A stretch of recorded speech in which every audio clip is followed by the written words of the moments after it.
Quelqu'un t'insulte. Ton cœur s'emballe, tes mains se crispent, et pendant les 10 minutes qui suivent, tu rejoues la scène dans ta tête en imaginant tout ce que tu aurais dû répondre. Ce que tu ignores, c'est que ton corps avait déjà évacué la colère en 90 secondes. C'est toi qui l'as rappelé, encore et encore. Il y a des hommes qui traversent des trahisons, des humiliations, des échecs douloureux, et qui n'explosent jamais. Ce n'est pas de la froideur, c'est une architecture mentale différente. Je vais te la montrer. Bienvenue sur Succès Livre Audio. Chapitre 1. La dette invisible. J'avais 28 ans quand j'ai réalisé que je payais pour des choses qui ne m'appartenaient pas. Pas de l'argent, quelque chose de plus coûteux. Mon attention, ma tranquillité, mon énergie. À chaque fois que quelqu'un me manquait de respect, je réagissais violemment. Pas physiquement, mais mentalement, pendant des heures. Je rejouais la scène, je corrigeais mes répliques. Je remportais des débats imaginaires contre des gens qui avaient depuis longtemps oublié l'échange. J'appelais ça de la fierté. C'était simplement de la dette. Une dette émotionnelle que je contractais moi-même. Personne ne m'y forçait. Je la choisissais, encore et encore. La colère fonctionne comme un crédit à la consommation. Tu as l'impression d'acheter quelque chose sur le moment, de reprendre le contrôle, de rétablir ta dignité. Mais en réalité, tu empruntes sur ton avenir, sur ta clarté, sur ta capacité à avancer. Et les intérêts sont exorbitants. Tu passes 3 heures à ruminer une remarque de 15 secondes. Le calcul ne tient pas. Mais personne ne te l'a jamais expliqué comme ça. On t'a dit de gérer ta colère, de respirer, de compter jusqu'à 10. Comme si la colère était une bête sauvage à apprivoiser. Elle ne l'est pas. C'est une dette que tu contractes volontairement parce que tu crois qu'elle te protège. Voilà ce que j'ai compris trop tard. La colère n'est jamais le vrai problème. C'est le garde du corps. Elle se poste devant quelque chose que tu refuses de regarder en face. De la peur, de la honte, de l'impuissance. Quand ton supérieur te rabaisse devant toute l'équipe, tu ne te mets pas en colère parce qu'il a tort. Tu te mets en colère parce que tu te sens diminué. La colère te redonne de la stature, temporairement. Mais derrière, il y a une blessure. Et cette blessure, elle ne date pas d'aujourd'hui. Elle traîne depuis des années. Ton père qui ne te félicitait jamais. Ta mère qui te comparait aux autres. Ton ex qui t'a quitté pour quelqu'un qu'elle trouvait plus intéressant. Toutes ces choses non résolues attendent dans l'obscurité. Et quand quelqu'un appuie sur le bon bouton, tout remonte d'un coup. Tu crois réagir à la situation présente, tu ne fais que répondre à une accumulation. Les gens qui ne s'en portent jamais n'ont pas une meilleure maîtrise d'eux-mêmes. Ils ont soldé leurs dettes, ils ont ouvert les placards, ils ont regardé ce qui dormait dans le noir et ils ont fait le ménage. Pas une fois, des dizaines de fois. Jusqu'à ce qu'il ne reste plus rien qui puisse être réactivé par un inconnu dans les embouteillages ou un collègue passif-agressif. La différence entre toi et eux, ce n'est pas le tempérament, c'est le travail accompli en amont. Maintenant, repense à tes 3 dernières grosses colères. Vraiment. Pas la version officielle que tu te racontes, celle que tu as réellement vécue. Dans chacune d'elles, il y avait un déclencheur apparent. Une phrase, un geste, une situation. Mais si tu es honnête, tu sais que ce n'était pas vraiment à propos de ça. C'était à propos de quelque chose de plus ancien, de plus profond, de plus humiliant. La personne en face n'a fait que réveiller ce qui dormait mal. Et toi, au lieu de traiter la vraie cause, tu t'es battu contre le symptôme. Tu as crié sur le messager. Tu as dilapidé ton énergie sur quelqu'un qui ne méritait même pas ton attention. Pendant ce temps, la dette grossissait. Parce que tu n'as rien résolu, tu as juste déplacé le problème. Il reviendra avec un autre visage, dans un autre contexte, mais ce sera la même blessure. Jusqu'à ce que tu regardes vraiment. Alors commence par là. Arrête de gérer ta colère. Commence à identifier ce qu'elle protège.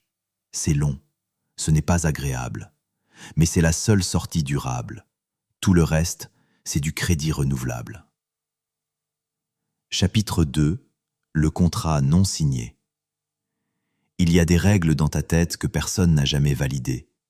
Des accords que tu as rédigés seul et tu passes ta vie à punir les gens qui ne les respectent pas, sauf qu'ils ne savent même pas que ces règles existent. Tu attends que ton associé réponde en moins de 2 heures parce que toi, tu le fais toujours. Quand il met 4 heures, tu le vis comme une trahison. Pas une légère contrariété, une véritable trahison. Deviens sec, distant. Tu lui en veux. Mais lui n'a jamais signé ce contrat. Il ne sait même pas qu'il existe. C'est toi qui l'as rédigé en silence. Et maintenant, tu lui fais payer la violation d'un accord imaginaire. C'est l'une des principales sources de tension dans ta vie. Pas les vraies fautes. Les fautes commises contre des règles invisibles. Tu as des attentes, c'est normal, tout le monde en a. Le problème, c'est que tu ne les exprimes jamais clairement. Tu supposes qu'elles vont de soi, que si l'autre avait un minimum de considération, d'intelligence, de bon sens, il les connaîtrait naturellement. Mais ce n'est pas comme ça que ça fonctionne. Ce qui est évident pour toi ne l'est pas forcément pour les autres. Tes standards ne sont pas universels, tes valeurs non plus. Et pourtant, tu juges tout le monde à travers ce prisme personnel que tu as construit au fil des années sans jamais le partager. J'ai passé des mois à en vouloir à un ami proche. M'appelait jamais. C'était toujours moi qui prenais des nouvelles. Je trouvais ça irrespectueux, égoïste même. Dans ma tête, l'amitié, c'était de l'équilibre. Si je donne, tu donnes. Si j'appelle, tu appelles. C'était ma règle, non négociable. Sauf que lui voyait les choses autrement. Pour lui, un vrai ami, c'est quelqu'un avec qui tu reprends exactement là où tu t'étais arrêté, peu importe le temps écoulé. Pas besoin d'entretien constant, la relation existe. Point. 2 visions radicalement différentes, aucune discussion, juste moi qui accumulais du ressentiment contre quelqu'un qui ne savait même pas qu'il me décevait. Quand j'ai fini par lui en parler, il était décontenancé. Il ne comprenait pas du tout le problème. Pour lui, notre amitié allait parfaitement bien. Pour moi, elle était en train de s'effondrer. 2 réalités parallèles, à cause d'un contrat non signé. Ce mécanisme est partout, dans tes relations amoureuses, dans tes collaborations, professionnelles, dans ta famille. Tu as des attentes précises sur la façon dont les gens devraient se comporter. Et quand ils ne le font pas, tu ne leur expliques pas calmement ce que tu attends. Tu les juges, tu les punis, tu crées de la distance, tu deviens froid, passif-agressif ou carrément hostile. Toujours pour des règles que tu n'as jamais formulées. Repense à ta dernière dispute sérieuse. Vraiment. Pas la version officielle, la vraie. Il y avait forcément un moment où tu t'es dit « il aurait dû savoir, elle aurait dû comprendre, c'était évident ».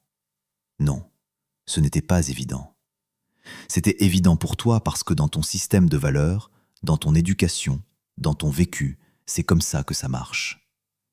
Mais l'autre personne a un système différent, une histoire différente, une expérience différente. Et elle opère selon ses propres règles, tout aussi légitimes que les tiennes.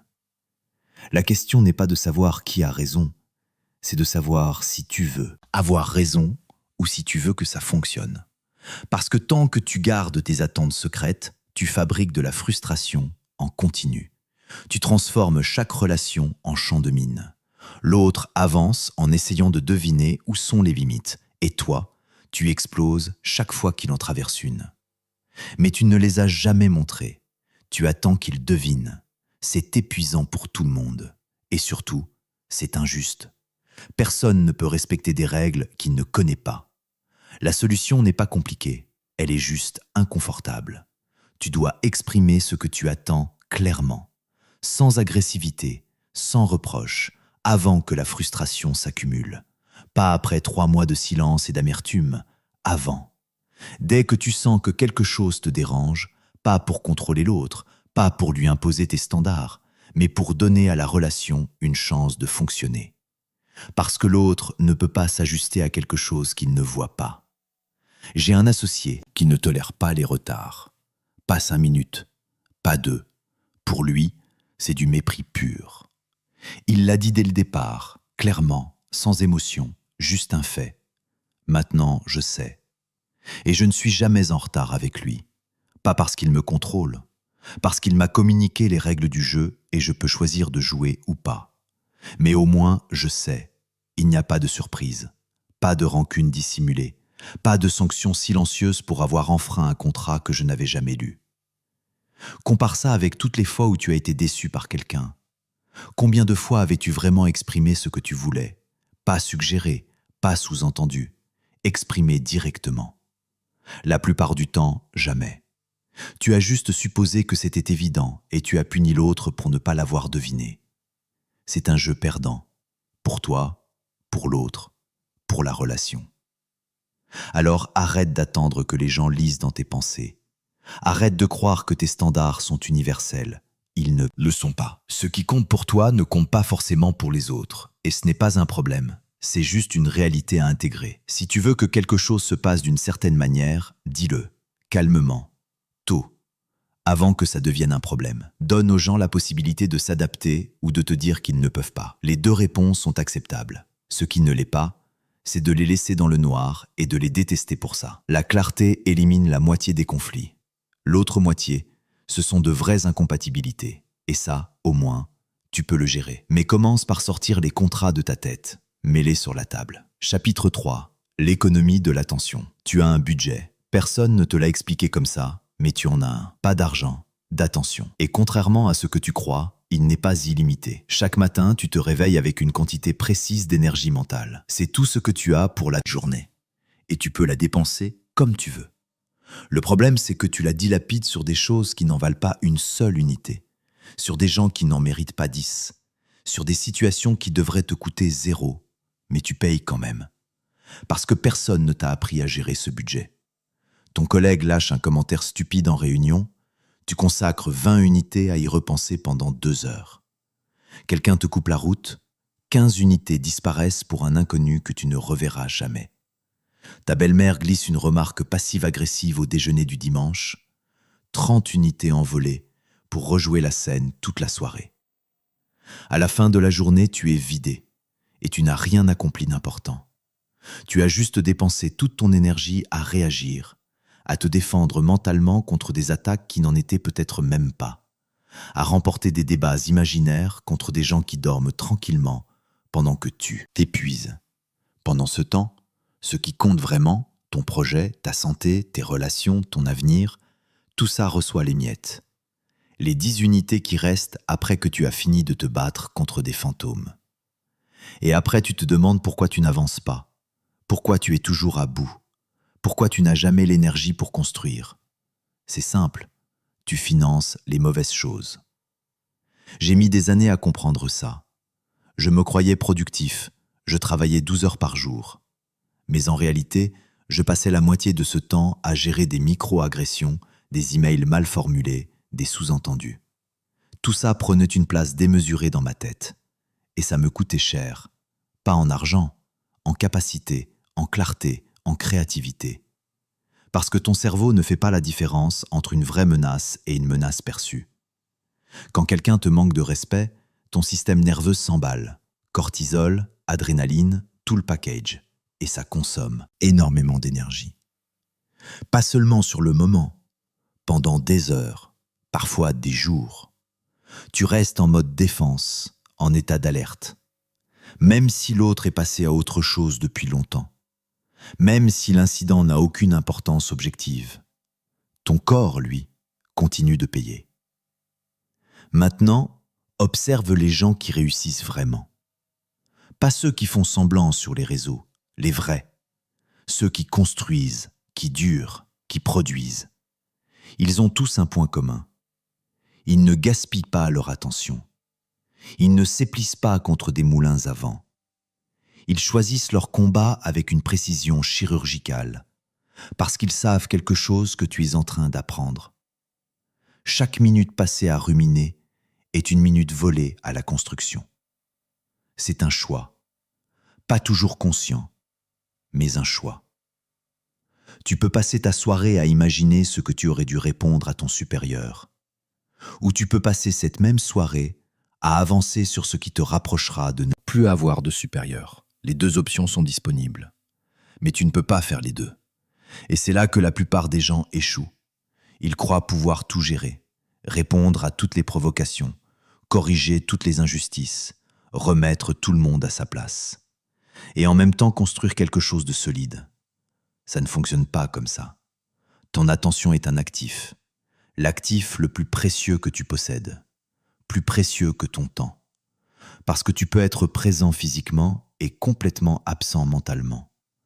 Tu peux passer 8 heures au bureau et n'en produire qu'une réelle parce que les 7 autres, tu étais ailleurs. En train de gérer des conflits intérieurs, des blessures d'ego, des scénarios de vengeance. Les investisseurs le savent. Ils ne placent pas leur argent n'importe où. Ils étudient le retour, le risque, le potentiel. Et ils coupent les pertes rapidement quand un actif ne performe pas. Toi, tu dois faire pareil avec ton acte. Attention, chaque interaction est un investissement. Certaines en valent la peine, d'autres sont des puits sans fond. Et tu continues d'y déverser de l'énergie par principe, par orgueil, par habitude. Jamais par stratégie. Demande-toi ça. Cette personne qui t'agace, ce conflit que tu entretiens, cette rancune que tu nourris, quel retour sur investissement elle te procure concrètement? Pas en termes de satisfaction morale, pas en termes de « j'avais raison », en termes réels. Est-ce que ça t'aide à avancer? Est-ce que ça te rend plus fort, plus libre, plus capable? Ou est-ce que ça te maintient juste en mouvement, occupé mais pas productif, occupé à défendre une version de toi-même qui n'a peut-être même pas besoin d'être défendue? Il y a une différence entre être actif et être efficace. Tu peux passer ta journée à éteindre des incendies, à répondre à des provocations, à prouver que tu as raison. C'est de l'activité, intense même. Mais ce n'est pas de l'efficacité. Parce qu'à la fin de la journée, tu n'as rien bâti. Tu as juste protégé, défendu, maintenu. Alors commence à auditer tes dépenses. Prends une semaine. Tout ce qui consomme ton attention, tout ce qui t'irrite, tout ce qui tourne en boucle dans ta tête. Et demande-toi pour chaque chose, est-ce que ça mérite mon énergie? Est-ce que ça me rapproche de mes objectifs ou est-ce que je finance simplement mon propre chaos? La plupart du temps, tu verras que tu payes pour rien, pour des batailles qui n'existent que dans ta tête, contre des gens qui ne pensent même plus à toi. Et pendant que tu gaspilles, d'autres investissent dans leur croissance, leurs compétences, leur avenir. C'est pour ça qu'ils progressent, pas parce qu'ils sont meilleurs, parce qu'ils gèrent mieux leur budget. Merci de nous écouter sur Succès Livre Audio. La suite t'attend dans la prochaine partie. Tu as compris que ton attention est un budget limité et que tu le gaspilles sur les mauvaises choses. Mais il y a une dimension encore plus insidieuse de ce gaspillage, une que tu ne vois pas parce qu'elle vient de l'intérieur. Ce que tu détestes chez les autres te parle de toi. Et tant que tu refuses de l'entendre, tu resteras en guerre contre des reflets. Chapitre 4. Le miroir sale. Tu détestes chez les autres ce que tu refuses de voir en toi. Pas toujours, mais plus souvent que tu ne le crois. Cette personne arrogante qui te rend fou, celle qui parle trop fort, qui prend trop de place, qui ne laisse jamais les autres terminer leurs phrases. Tu la détestes viscéralement. Tu peux passer des heures à expliquer pourquoi elle est insupportable, pourquoi elle devrait changer, pourquoi personne ne devrait tolérer ça. Mais en réalité, ce que tu ne supportes pas chez elle, c'est qu'elle te renvoie quelque chose que tu as enterré, ou que tu contrôles tellement, ça t'épuise. Et quand tu la vois libre de faire exactement ce que tu t'interdis, ça te met en rage. Ce n'est pas d'elle que tu es en colère, c'est de toi, de cette partie que tu as comprimée, réduite au silence, jugée inacceptable. J'avais un associé qui me rendait dingue. Il reportait tout. Toujours une excuse, toujours une raison valable, mais rien n'avançait jamais à temps. Je le trouvais faible, indiscipliné, irresponsable. Je passais mon temps à compenser, à finir ce qu'il avait commencé, à rattraper ses retards. Et je le méprisais pour ça. Jusqu'au jour où quelqu'un m'a fait remarquer quelque chose. Je faisais exactement la même chose. Pas dans le business, dans la vie personnelle. Je repoussais les conversations difficiles, les rendez-vous médicaux, les décisions importantes. J'avais toujours une bonne raison, toujours une priorité plus urgente. Mais au fond, je procrastinais exactement comme lui. La différence, c'est que j'avais construit toute une structure mentale pour me convaincre que ce n'était pas pareil. Que mes raisons étaient légitimes, que je gérais mes priorités, que c'était stratégique. Mais c'était du mensonge. Je fuyais comme lui. Et c'est pour ça que je ne le supportais pas. parce qu'il me montrait ce que je refusais de regarder. Ce mécanisme s'appelle la projection, et tu l'utilises tous les jours sans t'en rendre compte. Ce que tu rejettes violemment chez les autres, c'est souvent ce que tu combats en toi. Pas toujours. Il y a des comportements objectivement destructeurs, des limites légitimes. Mais quand la réaction est disproportionnée, quand ça te touche vraiment, quand tu n'arrives pas à lâcher, c'est rarement uniquement à propos de l'autre. Regarde les gens qui t'irritent le plus. Pas ceux qui te font du mal directement, ceux qui t'irritent. Ceux dont le simple comportement te met hors de toi, même quand ça ne t'affecte pas directement. Cette fille sur les réseaux qui affiche sa réussite. Ce type qui s'exprime sans filtre, qui dit non sans se justifier, qui s'en fout du regard des autres. Pourquoi ça te dérange autant? Parce qu'il y a une partie de toi qui aimerait faire pareil. Mais tu ne te l'autorises pas. Alors tu juges, tu critiques, tu te convaincs que c'est mal, que c'est vulgaire, que c'est égoïste.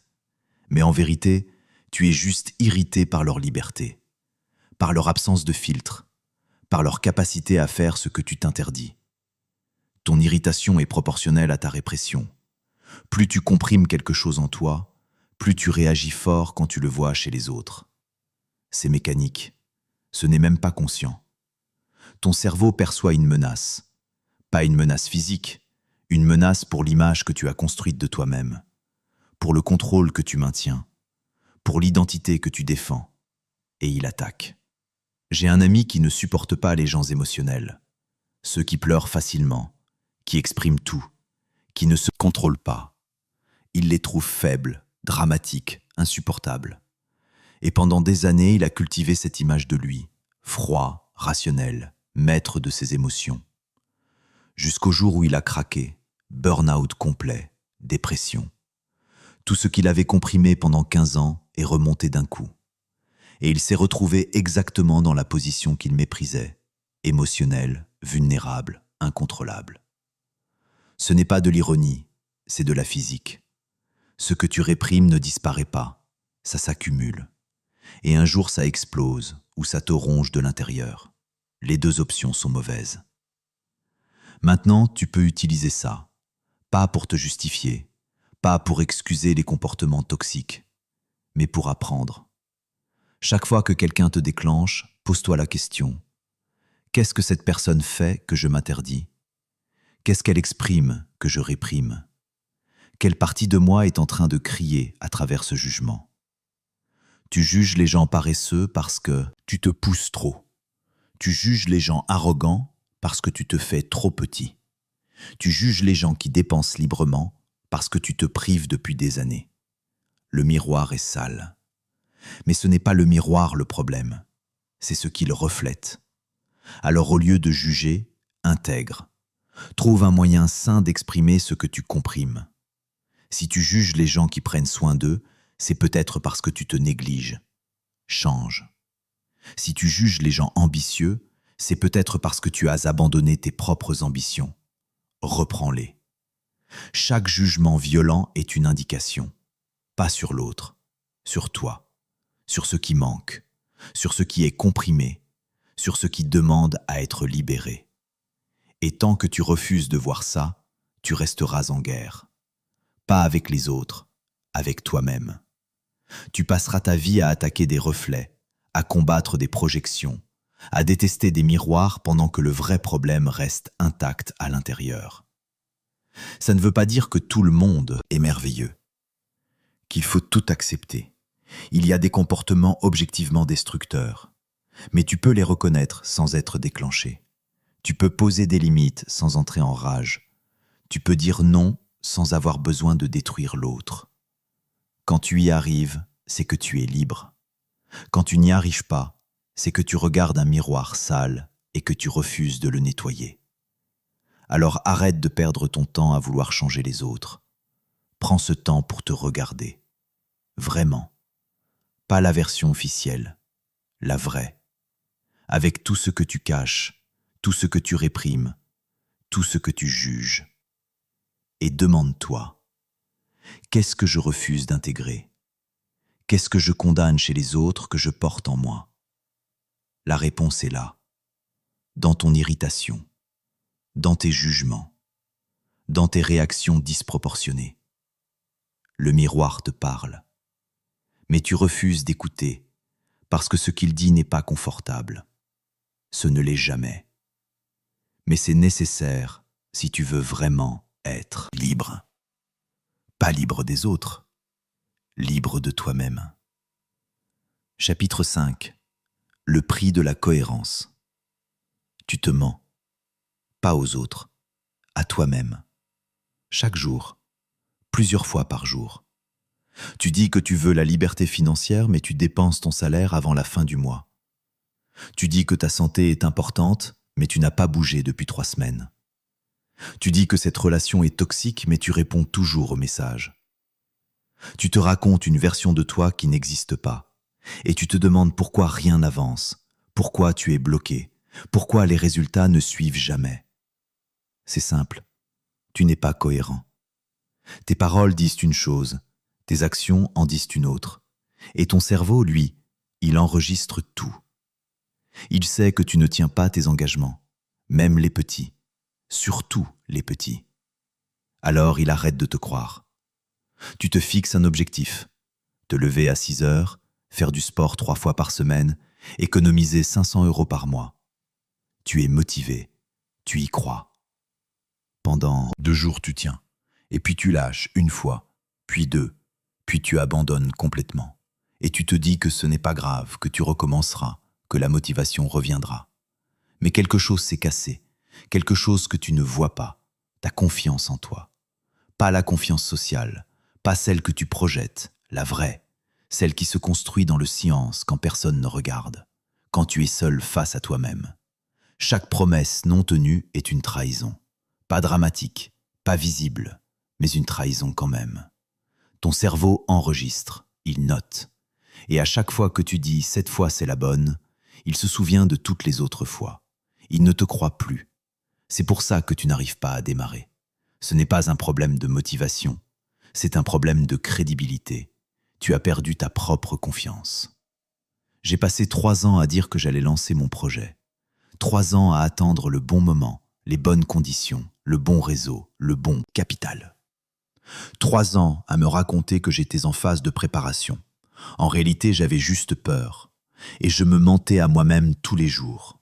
Je me levais en me disant « aujourd'hui je commence ». Et je trouvais une raison de reporter. Une raison légitime, toujours. Sauf qu'au bout de 3 ans, j'avais accumulé 1000 raisons légitimes et 0 résultat. Et surtout, j'avais détruit quelque chose, ma capacité à me faire confiance. Quand j'ai finalement lancé, le vrai défi n'était pas le projet, c'était moi. Je ne me croyais plus. Chaque objectif que je me fixais venait accompagné d'un doute automatique. Est-ce que je vais vraiment le faire ? Ou est-ce que je vais encore trouver une excuse ? Mon cerveau était devenu sceptique vis-à-vis de moi-même. C'est ça le vrai prix de l'incohérence. Pas l'échec, pas le jugement des autres, la perte de confiance interne. Maintenant, regarde tes objectifs, ceux que tu te fixes depuis des mois, des années peut-être. Combien de fois tu as dit « cette fois c'est différent » ? Combien de fois tu as démarré avec enthousiasme ? Combien de fois tu as abandonné ? Ton cerveau a compté. Il connaît ton taux de réussite et il ajuste ses attentes en conséquence. Quand tu dis « je vais changer », il pense « on a déjà entendu ça ». Ce n'est pas du pessimisme, c'est du réalisme basé sur tes propres données. Tu veux reconstruire cette confiance ? Tu ne peux pas le faire avec de grands discours, avec de grandes résolutions, avec de l'enthousiasme. L'enthousiasme arrive et repart. Il ne construit rien de durable. Ce qui reconstruit la confiance, c'est la cohérence. Petite, invisible, répétée. Tu dis que tu vas faire quelque chose, fais-le. Pas parfaitement, pas brillamment. Juste fais-le exactement comme tu l'as dit. Ton cerveau enregistre, il note. Et lentement, il recommence à te croire. Commence ridiculement petit. Pas te lever à 5 heures. Juste te lever à l'heure que tu te fixes, n'importe laquelle. Mais celle que tu as choisie. Pas courir 10 kilomètres, juste mettre tes chaussures de sport. Pas économiser 1 000 €, juste en virer 50 maintenant. Pas demain, maintenant. Ce qui compte, ce n'est pas l'ampleur, c'est la promesse tenue. C'est prouver à ton cerveau que quand tu dis quelque chose, tu le fais, que tu es fiable avec toi-même. Parce que si tu ne peux pas te faire confiance, personne d'autre ne le pourra vraiment non plus. Les gens sentent l'incohérence, pas consciemment, mais ils la sentent. Quand tu parles de tes projets avec cette hésitation dans la voix, quand tu fixes des délais et que tout le monde sait que tu ne les tiendras pas, quand tu fais de grandes annonces et que personne ne réagit vraiment parce qu'ils ont déjà vu le film et savent comment ça se termine. Il y a une différence entre l'échec et l'abandon. Échouer, c'est essayer et ne pas réussir. C'est normal, c'est même nécessaire. Ça ne détruit pas la confiance parce que tu as tenu ta parole. Tu as fait ce que tu avais dit. Le résultat n'était pas au rendez-vous, mais tu as été cohérent. Abandonner, c'est différent. C'est dire que tu vas faire quelque chose et ne pas le faire sans raison valable, juste parce que c'est difficile, parce que tu n'as plus envie, parce que tu as trouvé une distraction. Ça détruit. Parce que ton cerveau sait que tu as choisi de te trahir. Personne ne t'y a forcé. Tu as juste décidé que ton engagement ne valait rien. Alors la prochaine fois que tu te fixes un objectif, pose-toi la vraie question. Est-ce que je suis vraiment prêt à le tenir? Pas est-ce que je le veux? Tout le monde veut des résultats. Mais est-ce que tu es prêt à être cohérent, même quand c'est fastidieux, même quand personne ne regarde, même quand ça ne donne rien immédiatement? Si la réponse est non, ne te fixe pas l'objectif, sérieusement. Mieux vaut ne rien promettre que de te mentir une fois de plus, parce que chaque mensonge creuse un trou, et un jour tu te retrouves tellement au fond que tu ne crois plus en ta capacité à en sortir. Tu deviens ce type qui parle beaucoup, qui a plein d'idées, qui va faire des choses extraordinaires un jour peut-être, mais tout le monde sait que non, incluant toi. Alors commence à nettoyer, une promesse à la fois, une action à la fois, une preuve à la fois que tu es quelqu'un de fiable, même pour toi-même, surtout pour toi-même. Chapitre 6. La règle des 20%. J'ai un collègue qui lit 3 livres par semaine. 3. Il en parle tout le temps. Il cite des passages. Il donne des recommandations. Mais quand tu creuses un peu, tu remarques quelque chose d'étrange. Il ne change jamais. Ses décisions sont les mêmes. Ses habitudes sont les mêmes. Ses résultats sont les mêmes. Il accumule des connaissances comme d'autres collectionnent des objets. Mais rien ne se transforme en action. Rien ne produit de résultats concrets. La plupart des gens pensent qu'apprendre plus les fera progresser plus. Mais ce n'est pas vrai. La quantité d'informations que tu absorbes n'a presque aucun rapport avec ce que tu en fais. Tu peux lire 100 livres et rester exactement la même personne. Ou tu peux lire un seul livre, extraire une idée, l'appliquer vraiment et changer complètement de trajectoire. Il y a une loi que peu de gens connaissent. Dans n'importe quel domaine, 20% de ce que tu apprends produit 80% des résultats. Le reste est du bruit, des détails, des nuances qui n'ont d'importance que si tu maîtrises déjà les fondamentaux. Mais la plupart des gens font l'inverse. Ils consomment tout. Ils veulent être exhaustifs. Ils ont peur de manquer quelque chose. Alors ils passent des heures sur les 80% qui ne servent à rien et ils négligent les 20% qui changeraient tout. Quand j'ai commencé à apprendre sérieusement, je faisais exactement ça. Je lisais les livres en entier. Je regardais les formations complètes. Je prenais des notes sur chaque chapitre. Puis je passais au suivant. J'avais l'impression de progresser, mais en réalité je me noyais. Parce que je ne distinguais pas l'essentiel du superflu. Tout avait la même importance dans ma tête. Alors, rien n'avait vraiment d'impact. Un jour, quelqu'un m'a posé une question simple. Si tu ne devais garder qu'une seule idée de ce livre, laquelle ce serait? Je n'ai pas su répondre. Parce que je n'avais jamais réfléchi comme ça. J'avais tout lu, mais je n'avais rien hiérarchisé, rien sélectionné. Je traitais chaque information comme si elle avait la même valeur. Et c'était précisément le problème. Les gens qui apprennent vite ne consomment pas tout. Ils sélectionnent. Ils cherchent activement les 20%. Ils se demandent avant même de commencer ce qui va vraiment changer quelque chose pour eux. Quel principe? Quelle technique? Et ils ignorent volontairement le reste. Pas parce qu'ils sont paresseux, parce qu'ils savent que leur cerveau a une capacité limitée et qu'il vaut mieux l'utiliser sur ce qui compte vraiment. Maintenant, quand je lis un livre, je ne le lis plus en entier. Je commence par la table des matières. Je repère les chapitres qui répondent à une question précise que je me pose. Je lis uniquement cela. Parfois 3 chapitres sur 15. Parfois un seul.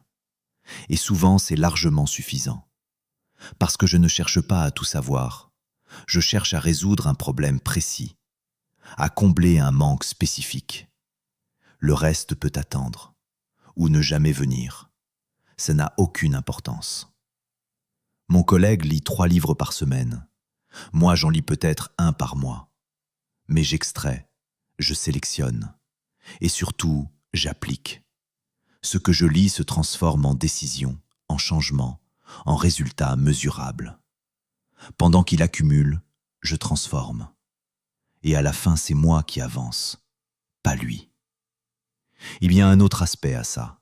Quand tu te forces à sélectionner, tu développes un sens de ce qui compte. Tu commences à voir les patterns, les idées qui reviennent, les principes universels qui fonctionnent partout.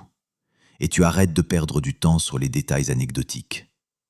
La plupart des livres de développement parlent des mêmes choses avec des mots différents, des exemples différents, mais les principes au fond sont identiques. Si tu en lis 15 sur le même sujet, tu reconnaîtras ces patterns. Mais tu n'apprendras rien de plus après le 3e. Les 12 autres seront juste des variations, du bruit, du contenu qui te fait sentir productif sans te faire progresser.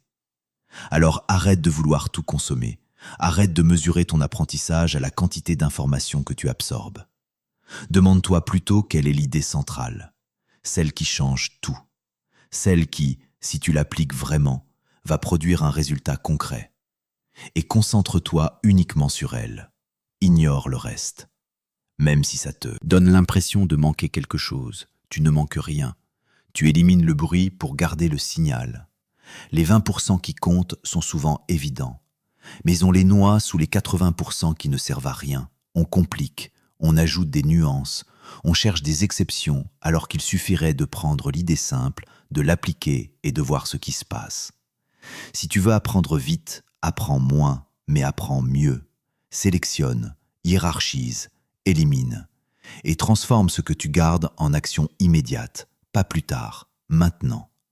Parce que ce n'est pas ce que tu sais qui compte, c'est ce que tu fais avec ce que tu sais. Merci de nous écouter sur Succès Livre Audio. La suite t'attend dans la prochaine partie. Tu as compris que l'apprentissage sans application ne produit rien, que la cohérence est la seule monnaie qui reconstruit la confiance. Mais il reste 2 pièges que les gens intelligents tombent dedans, encore et encore. Le premier, c'est de gaspiller leur énergie à essayer de contrôler ce qui ne leur appartient pas. Le second, c'est de parler quand ils devraient construire. Ces 2 erreurs, ensemble, peuvent détruire des années de travail en quelques semaines. Chapitre 7. L'illusion du contrôle. Tu essaies de contrôler des choses qui ne t'appartiennent pas. Et ça te détruit, lentement, silencieusement. Tu veux que ton supérieur reconnaisse ton travail. Tu veux que tes parents comprennent tes choix. Tu veux que ton partenaire change. Tu veux que les gens te respectent, te valorisent, te voient. Et tu passes ta vie à essayer de provoquer ces résultats. Tu travailles plus dur, tu expliques mieux, tu te justifies, tu te plies, tu t'adaptes. Tu fais tout ce qu'il faut, sauf que ça ne fonctionne pas. Parce que tu ne peux pas contrôler ce qui se passe dans la tête des autres. Tu ne peux pas forcer la reconnaissance. Tu ne peux pas imposer la compréhension. Tu ne peux pas acheter le respect. Peu importe ce que tu fais. Peu importe à quel point tu es bon, brillant, dévoué. Si l'autre n'est pas prêt à voir, il ne verra pas. Et toi, pendant ce temps, tu t'épuises à essayer de maîtriser l'incontrôlable. J'ai passé 2 ans à essayer de convaincre un investisseur. 2 ans à peaufiner mon argumentaire, à améliorer mes chiffres, à répondre à chaque objection. J'étais persuadé que si je faisais tout parfaitement, il finirait par dire oui. Je contrôlais tout ce que je pouvais contrôler, mon discours, ma présentation, mes projections. Mais je ne pouvais pas contrôler sa décision. Et il a dit non. Encore et encore, peu importe ce que je faisais. Parce que le problème n'était pas mon projet, c'était lui, ses peurs, ses priorités. Timing, des choses qui n'avaient rien à voir avec moi, mais j'ai gaspillé 2 ans à essayer de modifier quelque chose qui ne m'appartenait pas, sa décision, pendant que d'autres investisseurs cherchaient des projets comme le mien. Je ne les voyais pas. J'étais obsédé par celui qui ne voulait pas. C'est ça l'illusion du contrôle. Tu te concentres sur ce que tu ne peux pas changer et tu négliges ce que tu peux. Tu passes des heures à te demander pourquoi ton supérieur ne te promeut pas, pourquoi il ne voit pas ta valeur, pourquoi il favorise les autres. Et tu essaies de changer son regard en travaillant encore plus, en te rendant indispensable, en prouvant. Mais tu ne peux pas contrôler ce qu'il pense, tu ne peux pas forcer son estime. Et même si tu deviens le meilleur, s'il a décidé que tu n'es pas celui qu'il veut promouvoir, rien n'y changera. Pendant ce temps, tu aurais pu chercher ailleurs, construire quelque chose à toi, te positionner différemment. Mais tu es resté à attendre une reconnaissance qui ne viendrait jamais parce que tu croyais pouvoir la contrôler. Les stoïciens avaient compris ça il y a 2000 ans. Il y a ce qui dépend de toi et ce qui ne dépend pas de toi. Ce qui dépend de toi, c'est ton effort, ton attitude, tes choix, tes actions. Ce qui ne dépend pas de toi, c'est le résultat, l'opinion des autres, les circonstances, le timing, la chance. Tu peux contrôler le premier, jamais le second. Mais tu passes 90% de ton énergie à essayer de contrôler le second et 10% sur ce que tu contrôles vraiment. C'est inversé, complètement inversé. Regarde où va ton attention en ce moment. Combien de temps tu passes à t'inquiéter de ce que les gens pensent, de comment tu es perçu, de ce qu'ils vont dire, de comment ils vont réagir. C'est du temps perdu. Parce que tu ne contrôles rien de tout ça. Ils penseront ce qu'ils veulent, peu importe ce que tu fais. Tu peux être parfait, trouveront quelque chose à critiquer. Tu peux être généreux, ils diront que tu cherches à acheter leur affection. Tu peux être discret, ils diront que tu es arrogant. Il n'y a pas de version de toi qui satisfera tout le monde. Parce que leur jugement ne parle pas de toi, il parle d'eux, de leurs filtres, de leurs blessures, de leurs attentes. Et ça, tu ne peux pas le contrôler. Alors arrête d'essayer. Concentre-toi sur ce qui t'appartient, ton travail, ta discipline, ton intégrité, tes standards. Le reste suivra ou pas. Mais au moins, tu n'auras pas gaspillé ta vie à mendier une approbation qui ne changera rien à ta valeur réelle. Il y a une liberté immense dans ce lâcher-prise. Quand tu arrêtes d'essayer de contrôler ce que les autres pensent, tu deviens incontrôlable. Pas dans le chaos, dans la clarté. Tu sais ce que tu veux indépendamment de leur opinion. Tu sais ce que tu construis indépendamment de leur reconnaissance. Tu sais où tu vas indépendamment de leur validation. Et soudainement, tu avances plus vite. Parce que tu n'es plus freiné par le besoin constant d'approbation. Tu n'attends plus que quelqu'un te donne la permission de réussir, d'échouer, d'exister. Maintenant, ça ne veut pas dire que tu deviens indifférent à tout. Ce n'est pas de l'arrogance, c'est de la lucidité. Tu différencies ce qui mérite ton attention de ce qui ne la mérite pas. L'opinion de quelqu'un qui te connaît vraiment, qui a ta confiance, qui veut ton bien, ça compte. Ça peut t'aider. Ça peut t'ajuster. L'opinion de quelqu'un qui te juge de loin, qui ne sait rien de ton parcours, qui projette ses propres limitations, ça ne compte pas. Ça ne devrait même pas entrer dans ton champ. Mais tu donnes le même poids aux deux. Tu laisses un commentaire d'un inconnu ruiner ta journée pendant que tu ignores les encouragements de ceux qui comptent vraiment. Alors commence à trier. Fais 2 colonnes. Ce que je contrôle, ce que je ne contrôle pas. Sois brutal, sois honnête, et ensuite regarde où tu mets ton énergie. Si tu passes plus de temps dans la colonne de droite que dans celle de gauche, tu es en train de perdre. Pas contre les autres, contre toi-même. Parce que tu gaspilles ton pouvoir sur des choses qui ne changeront jamais, peu importe combien tu essaies. Reprends ce pouvoir. Ramène-le là où il peut vraiment agir. Sur toi, sur tes choix, sur tes actions, sur ta trajectoire. Le reste n'est que du bruit, et le bruit ne mérite pas ton attention. Il ne mérite certainement pas au point de définir ta paix, ta valeur, ta direction. Tu es plus grand que l'opinion des autres, plus fort que leur jugement, plus libre que leurs attentes. Mais tu ne le découvriras jamais tant que tu continues d'essayer de les contrôler. Lâche prise, pas par résignation, par stratégie. Concentre ton pouvoir là où il compte vraiment. Et observe ce qui se passe quand tu arrêtes de courir après ce qui ne t'appartient pas. Chapitre 8. Le silence stratégique. Tu parles trop. Pas forcément en volume, mais en révélation. Tu partages tes plans avant qu'ils ne soient réels. Tu annonces tes projets avant qu'ils ne soient lancés. Tu expliques tes intentions avant qu'elles ne se concrétisent. Et chaque fois que tu fais ça, tu perds quelque chose. De l'énergie, de la clarté, du momentum. Parce que parler d'une chose te donne l'illusion de l'avoir faite. Ton cerveau reçoit la même dose de satisfaction, les mêmes félicitations, le même sentiment d'accomplissement. Sauf que tu n'as rien accompli. Tu as juste parlé. Et maintenant, l'urgence est dissipée.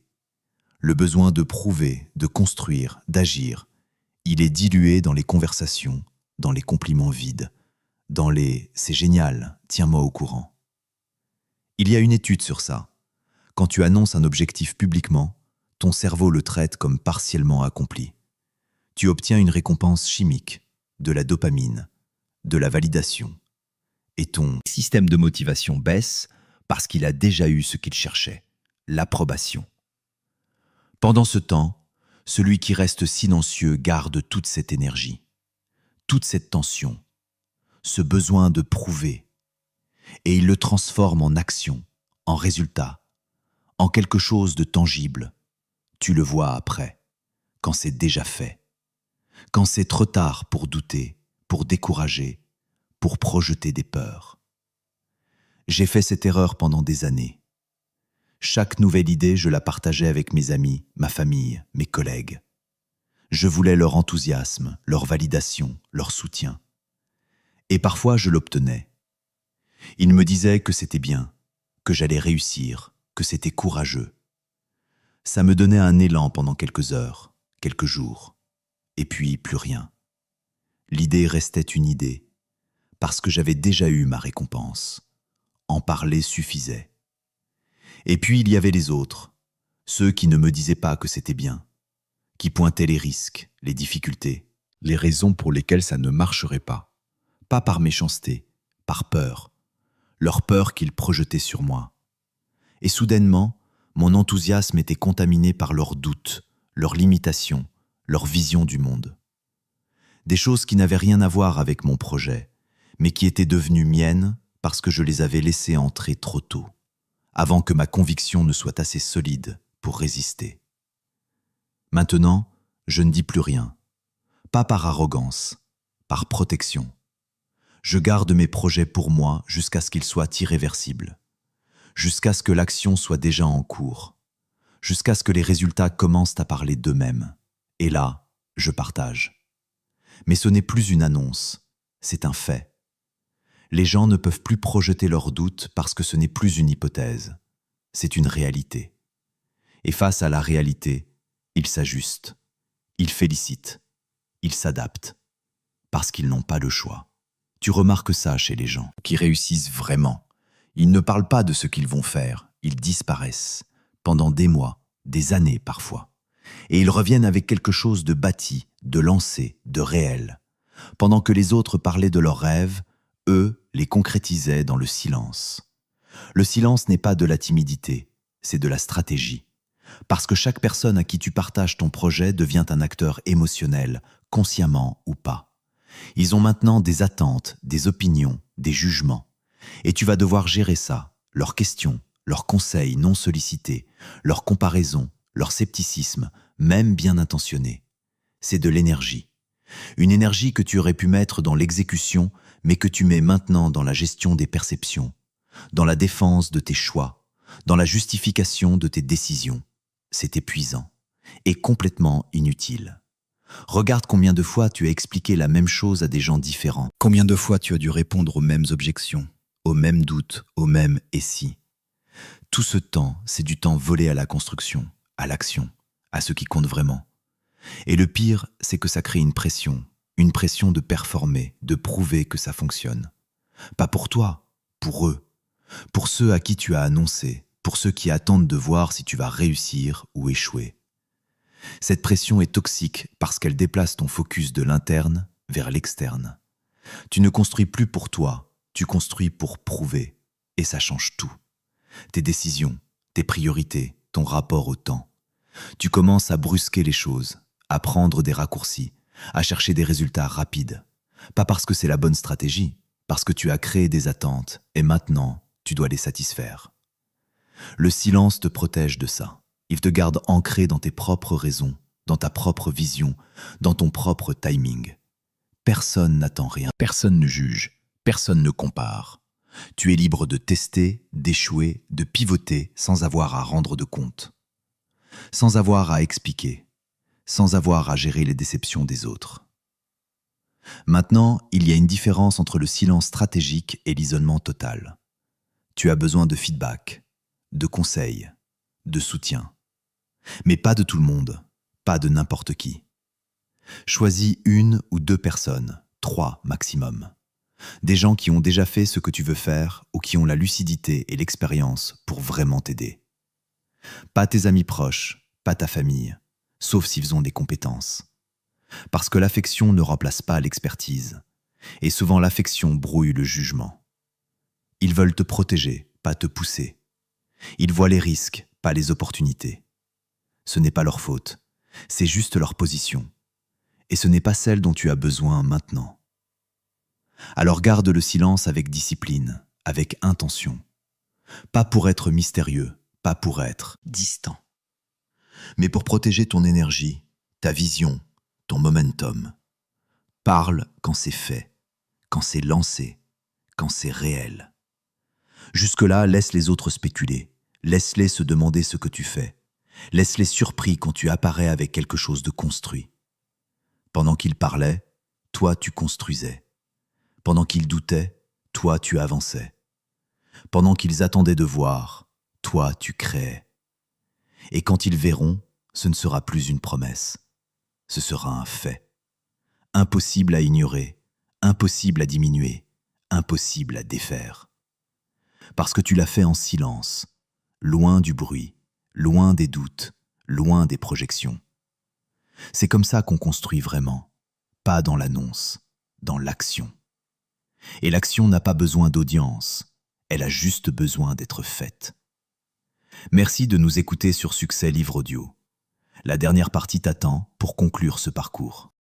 Tu as appris à te taire quand il le faut, à construire dans le silence, à protéger ton énergie des projections des autres. Maintenant tu arrives au bout. Pas du livre, de quelque chose de plus profond, de plus ancien. Tu arrives au bout de cette version de toi qui réagit à tout, qui porte tout, qui se bat contre tout. Et il est temps de poser les armes. Pas par faiblesse, par intelligence. Chapitre 9. La paix comme stratégie. Tu arrives au bout maintenant. Pas du livre, de quelque chose de plus profond, de plus ancien. Tu arrives au bout de cette version de toi qui réagit à tout, qui porte tout, qui se bat contre tout. Cette version épuisée, qui croyait que la vie était un combat permanent, contre les autres, contre les circonstances, contre toi-même. Mais ce n'est pas un combat, ça ne l'a jamais été. C'est un choix. Un choix que tu refais chaque jour, chaque heure, chaque minute. Le choix de rester en guerre ou de poser les armes. Et poser les armes ne veut pas dire abandonner. Ça veut dire comprendre que la plupart des batailles que tu mènes n'existent que dans ta tête, que tu es le seul combattant, que l'ennemi n'a jamais vraiment été là. Regarde en arrière maintenant, sur toutes ces colères que tu as nourries, ces dettes émotionnelles que tu as accumulées, ces contrats non signés que tu as imposés en silence, ce budget d'attention que tu as dilapidé, ces miroirs sales que tu as refusé de nettoyer. Cette incohérence que tu as maintenue pendant des mois. Ces choses que tu contrôlais sans pouvoir les contrôler. Ces paroles lancées qui t'ont coûté ton énergie, ta clarté, ton momentum. Tout ça a formé un système que tu as construit pierre par pierre sans le savoir, sans le vouloir, en croyant que c'était normal, que c'était comme ça pour tout le monde. Mais ce n'est pas normal, et ce n'est pas obligatoire. Tu peux sortir de ce système.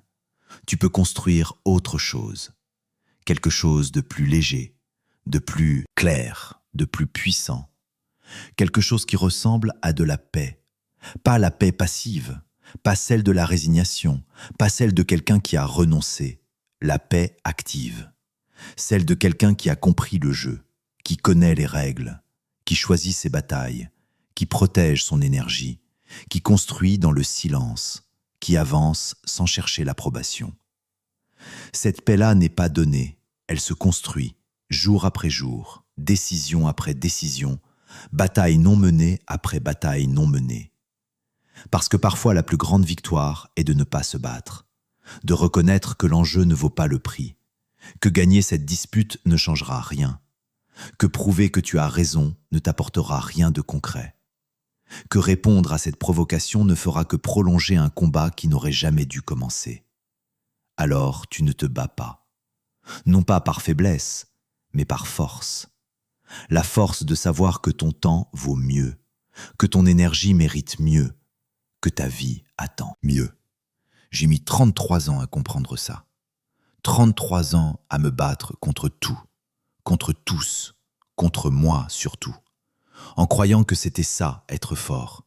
Réagir, défendre, contre-attaquer, prouver, gagner. Mais je perdais tout le temps. Pas les disputes, celles-là je les gagnais souvent. Je perdais mon temps, ma paix, ma clarté, ma capacité à construire quelque chose qui dure, parce que j'étais tellement occupé à me battre que je n'avais plus d'énergie pour créer, pour avancer, pour devenir. Et un jour, j'ai arrêté. Pas brutalement, pas avec une grande décision solennelle. J'ai juste commencé à choisir différemment. Cette remarque blessante, je l'ai laissée passer. Cette provocation, je ne l'ai pas relevée. Cette injustice, je ne l'ai pas combattue. Non pas parce que je m'en fichais, mais parce que j'avais compris que me battre contre ça ne coûtait plus cher que de laisser faire. Et progressivement, quelque chose a changé. Les gens ont arrêté de me chercher. Pas parce que j'étais devenu faible, mais parce que je ne répondais plus. Parce que je n'offrais plus de résistance. Et sans résistance, il n'y a pas de conflit. Tu ne peux pas te battre contre quelqu'un qui refuse le combat. Mon énergie est revenue, lentement, puis massivement. Toute cette énergie que je dépensais à réagir, à me défendre, à prouver, elle était soudainement disponible pour autre chose, pour ce qui comptait vraiment, pour construire, pour créer, pour avancer vers ce que je voulais vraiment. Et c'est là que tout a basculé, parce que quand tu arrêtes de gaspiller ton énergie, tu découvres que tu en as beaucoup plus que tu ne le pensais, que tu es beaucoup plus capable que ce que tu croyais, que tu peux accomplir des choses que tu pensais impossibles, pas parce que tu es devenu plus fort, mais parce que tu as arrêté de te battre contre des ennemis imaginaires.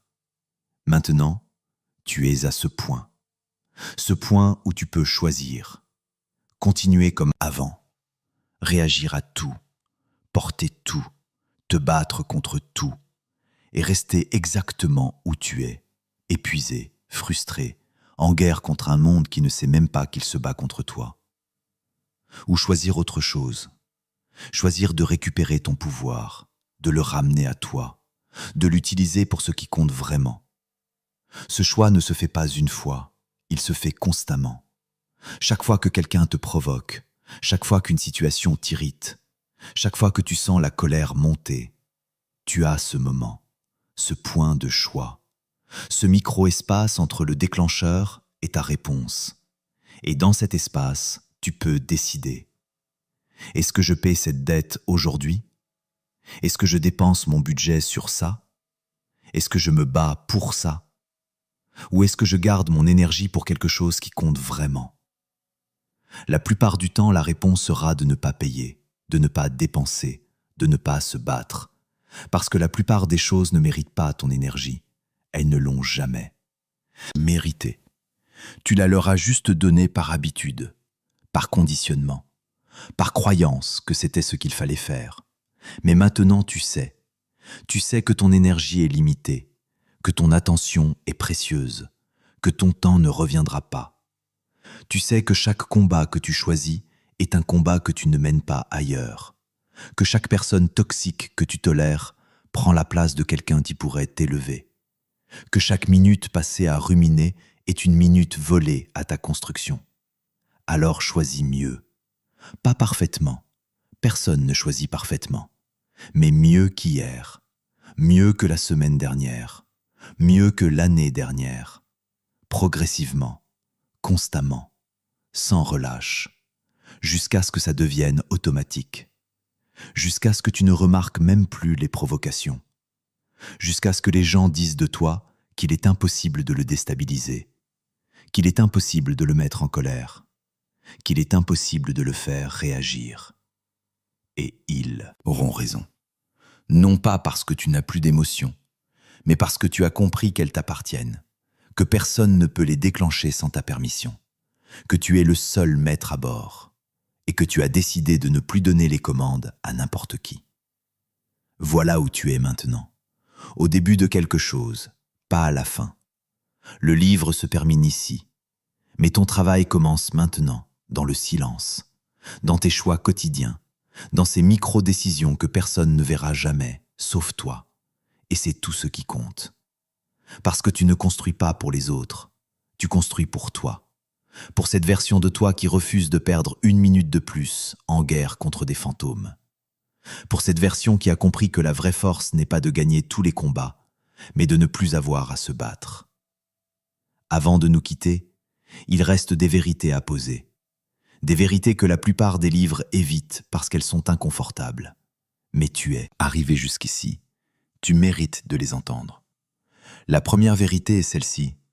Tout ce que tu as découvert dans ce livre audio ne t'appartient vraiment que si tu l'habites sous pression. N'importe qui peut gérer son énergie quand la vie est douce. N'importe qui peut rester cohérent quand rien ne le provoque. N'importe qui peut garder le silence quand personne ne l'interpelle. La vraie mesure de ta transformation apparaît dans les moments de tension. Quand quelqu'un appuie sur le bon bouton, quand une situation réveille une vieille blessure, quand l'urgence crie et que tout en toi veut réagir immédiatement. C'est là que tout se joue. Et c'est là que tu dois revenir à ce que tu as appris.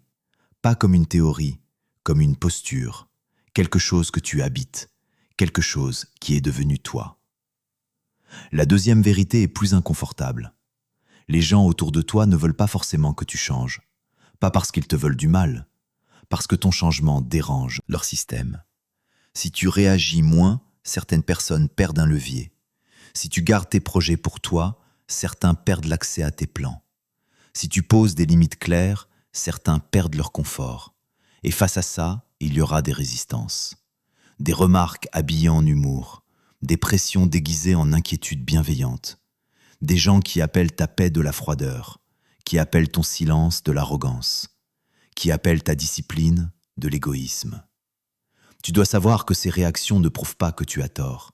Elles prouvent souvent que tu avances dans la bonne direction.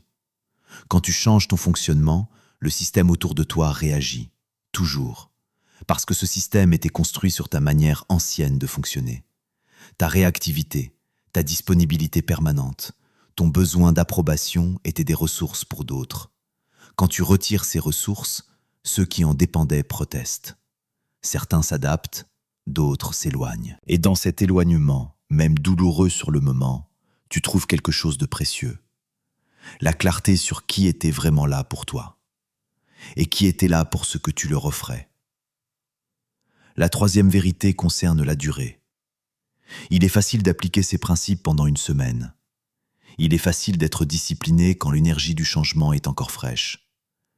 La difficulté réelle commence au 3e mois, au 6e, quand la nouveauté est passée, quand les résultats tardent encore à se voir, quand les vieilles habitudes cherchent à reprendre leur place avec une insistance tranquille. C'est là que la majorité abandonne. Pas parce qu'ils ont compris que ça ne fonctionne pas, parce que le confort de l'ancien système est plus fort que l'effort du nouveau. C'est précisément là que tout se décide. Pas dans les premiers jours enthousiastes, pas dans les moments d'inspiration, dans les jours ordinaires, dans les semaines où personne ne voit l'effort, dans les moments où une partie de toi voudrait retrouver la facilité d'avant. C'est là que tu choisis. Encore, silencieusement, sans audience, sans applaudissements. La décision de rester aligné avec qui tu veux devenir. Je veux aussi te parler de quelque chose que peu de gens nomment, la solitude partielle que crée la transformation.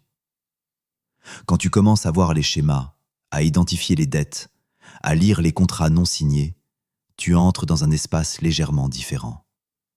Pas isolé, mais sélectif. Tu peux moins te permettre les conversations qui tournent en rond. Tu tolères moins les environnements qui exigent ta réactivité constante. Tu as moins de patience pour les drames construits autour de rien.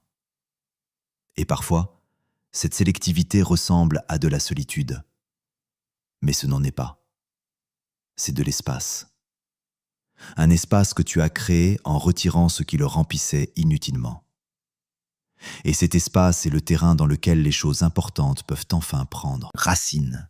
Il y a aussi une réalité sur l'énergie que personne ne te dit. La maîtrise émotionnelle n'est pas illimitée. Elle nécessite un terrain solide. Un esprit fatigué revient aux vieux réflexes. Un corps épuisé fait des erreurs de jugement que l'esprit lucide ne ferait jamais. Si tu veux maintenir la qualité de tes décisions, tu dois protéger ton sommeil, tes moments de récupération, tes espaces de calme, avec la même rigueur que tu protèges tes objectifs. Ce n'est pas de la faiblesse, c'est de la stratégie.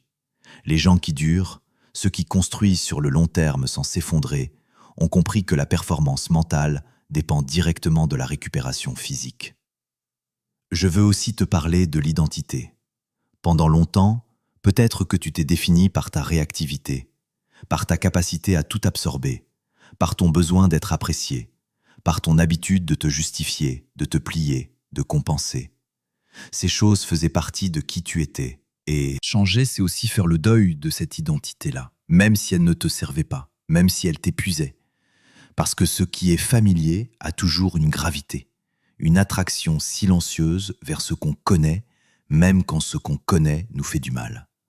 Ce deuil est réel, il mérite d'être reconnu, non pas pour t'y attarder, mais pour ne pas être surpris quand il se présente sous forme de culpabilité, de doute, d'envie de revenir à l'ancienne façon d'être.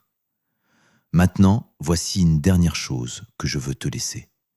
Une question à porter dans ta vie quotidienne. À quoi ressemble la journée d'une personne qui a vraiment intégré tout ce dont je t'ai parlé? Elle ne paie plus les dettes qui ne lui appartiennent pas. Quand quelqu'un la provoque, elle voit la dette, elle voit le crédit, et elle choisit de ne pas emprunter. Elle n'accumule plus de rancune contre des contrats que personne n'a signés. Elle exprime ce qu'elle attend clairement, tôt, agressivité, et quand l'autre ne peut pas s'adapter, elle accepte l'incompatibilité sans en faire un drame. Elle gère son budget d'attention comme un actif précieux. Elle sait que chaque minute donnée à ce qui ne compte pas est une minute volée à ce qui construit. Elle investit, elle ne gaspille pas. Elle nettoie ses miroirs régulièrement. Quand quelqu'un la déclenche de façon disproportionnée, elle se demande ce que ce reflet lui montre. Elle apprend, elle intègre, sans se punir. Elle tient ses engagements envers elle-même, pas parfaitement, mais constamment. Et chaque promesse tenue, même petite, reconstruirait la confiance qu'elle a en elle. Elle apprend ce dont elle a besoin, pas tout, les 20% qui changent vraiment quelque chose. Elle transforme en action, immédiatement. Elle lâche prise sur ce qu'elle ne peut pas contrôler, non par résignation, par lucidité. Elle met son énergie sur ce qui lui appartient vraiment, et elle garde le silence sur ce qu'elle construit, jusqu'à ce que ce soit réel, jusqu'à ce que ce soit fait, jusqu'à ce que ce soit irréversible. Cette personne n'est pas parfaite.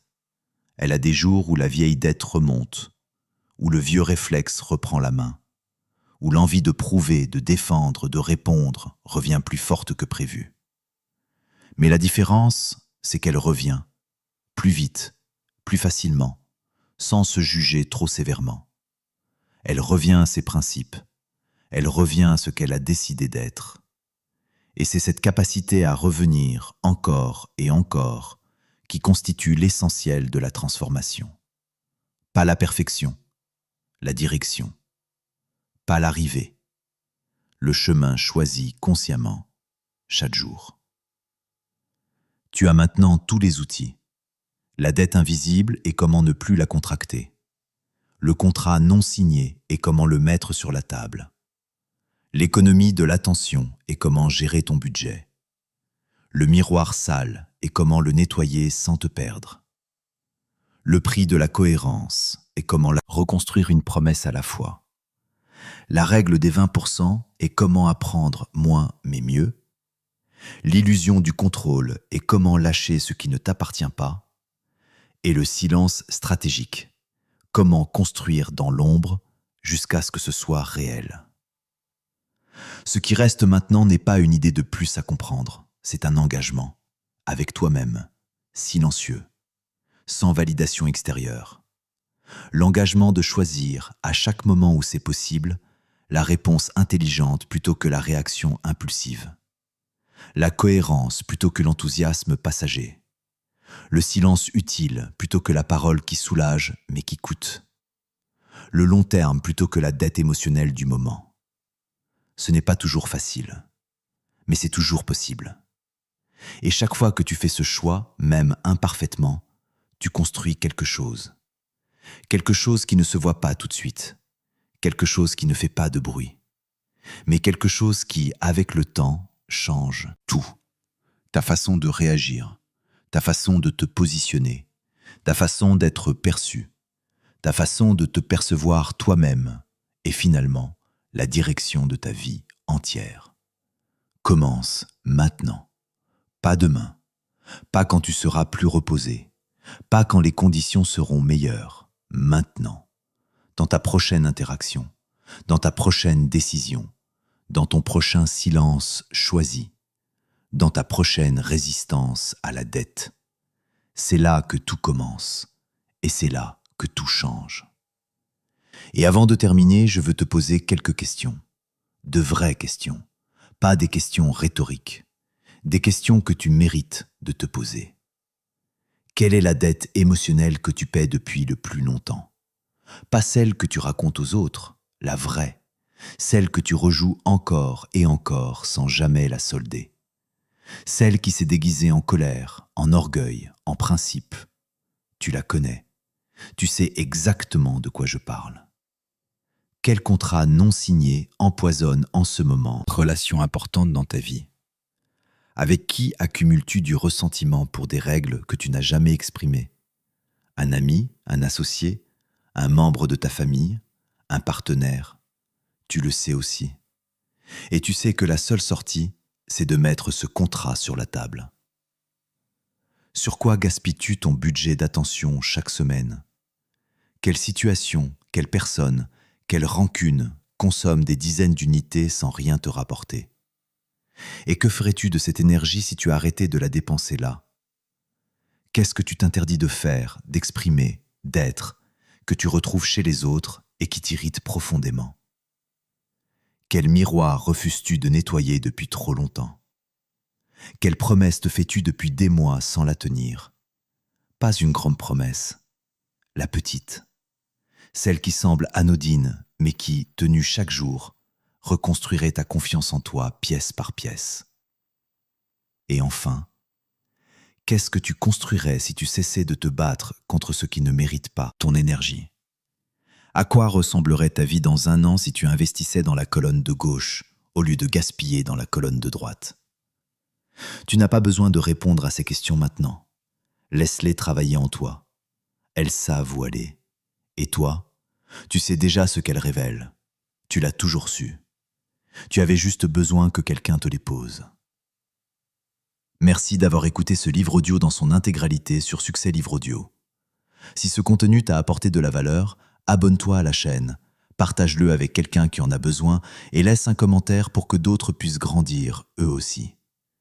À très bientôt pour de nouveaux livres audio qui transforment des vies. Tu as traversé 8 chapitres qui t'ont montré comment fonctionne vraiment ton esprit quand il est sous pression. Comment il contracte des dettes sans te demander la permission. Comment il impose des règles que personne n'a acceptées. Comment il dilapide ton énergie sur des batailles imaginaires. Comment il projette sur les autres ce qu'il refuse de regarder en toi. Comment il sabote ta confiance à travers l'incohérence. Comment il se noie sous l'information au lieu de sélectionner ce qui compte. Comment il s'épuise à contrôler l'incontrôlable. Et comment il se vide en parlant au lieu de construire. Mais comprendre tout ça intellectuellement ne suffit pas. La vraie question n'est pas « est-ce que tu as compris ?» La vraie question est « est-ce que tu vas changer quelque chose ?» Aujourd'hui, pas dans une semaine, pas quand tu seras prêt, aujourd'hui. Parce que le problème avec les livres, avec les contenus, avec les prises de conscience, c'est qu'ils donnent une sensation de progression sans en produire une. Tu écoutes, tu acquiesces, tu te dis que c'est exactement ça, que tu te reconnais, que tu vas changer, et puis tu retournes à ta vie, et rien ne change. Pas parce que tu n'as pas voulu, parce que la compréhension et l'action sont deux choses différentes. Et la plupart des gens restent coincés entre les deux. Ils comprennent tout, ils ne font rien. Ils accumulent les prises de conscience comme ils accumulent les livres, comme des timbres, comme des décorations pour leur image mentale d'eux-mêmes. Je t'ai parlé de la règle des 20%. Elle s'applique aussi à ce livre. Tu n'as pas besoin de tout appliquer en même temps. Tu as besoin d'une chose, une seule, celle qui, si tu la mets en pratique vraiment, va produire le plus grand changement dans ta vie en ce moment. Pas la plus impressionnante, pas la plus ambitieuse, la plus pertinente pour là où tu en es. Peut-être que c'est la dette émotionnelle. Tu as une colère que tu portes depuis trop longtemps contre quelqu'un. It hurt good, more than I can say. But maybe love isn't holding on. Maybe it's knowing when to walk away.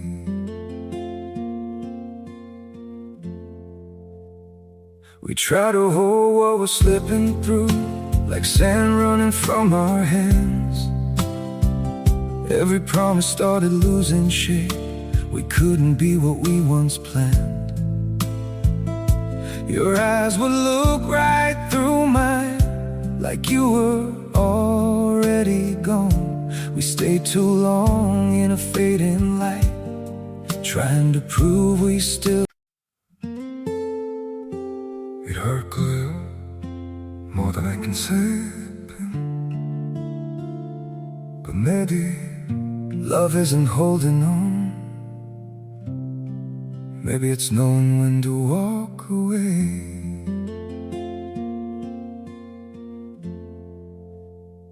We try to hold what we're slipping through, like sand running from our hands. Every promise started losing shape. We couldn't be what we once planned.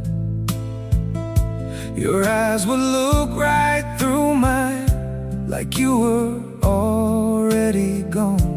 We stayed too long in a fading light, trying to prove we still. It hurt good, more than I can say. But maybe love isn't holding on. Maybe it's knowing when to walk away.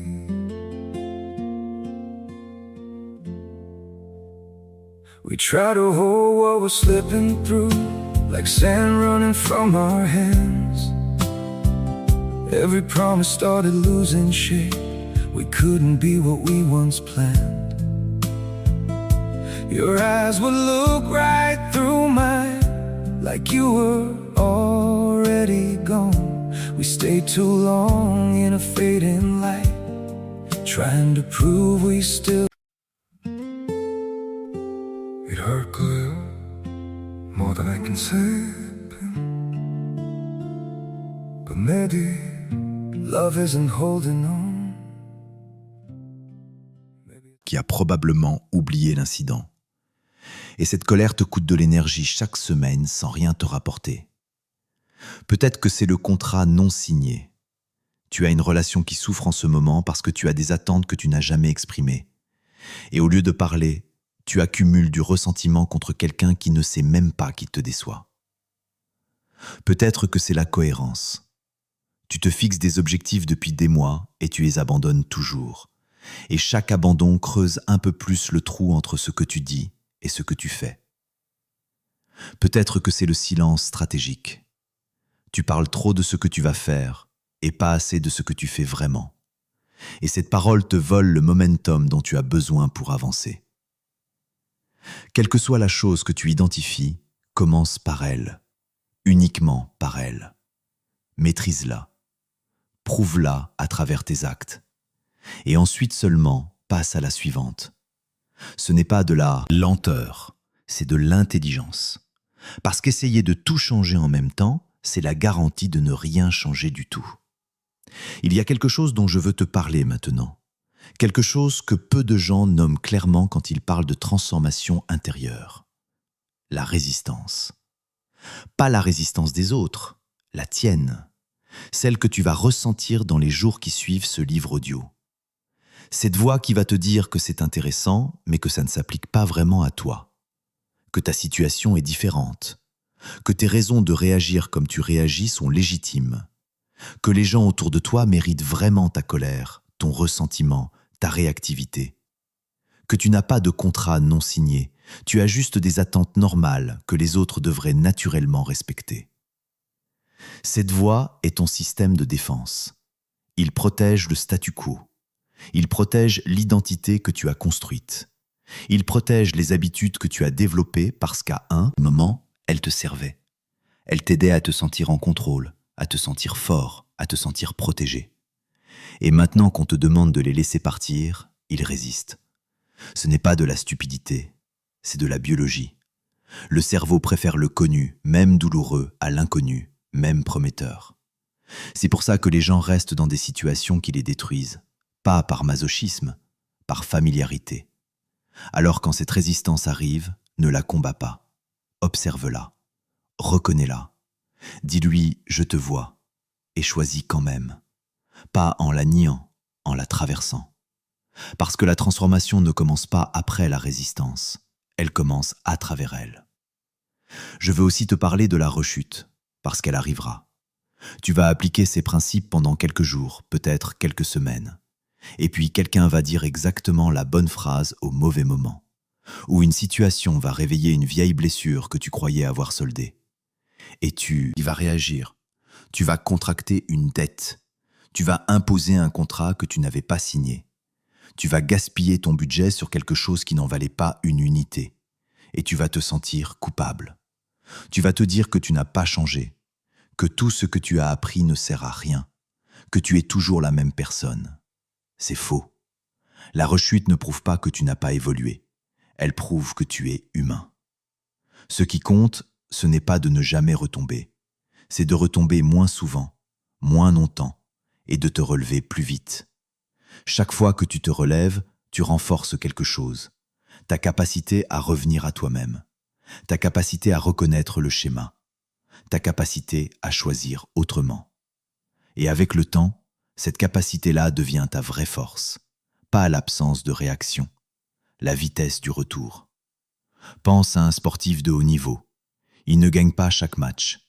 Il ne performe pas parfaitement à chaque entraînement. Mais il revient, toujours.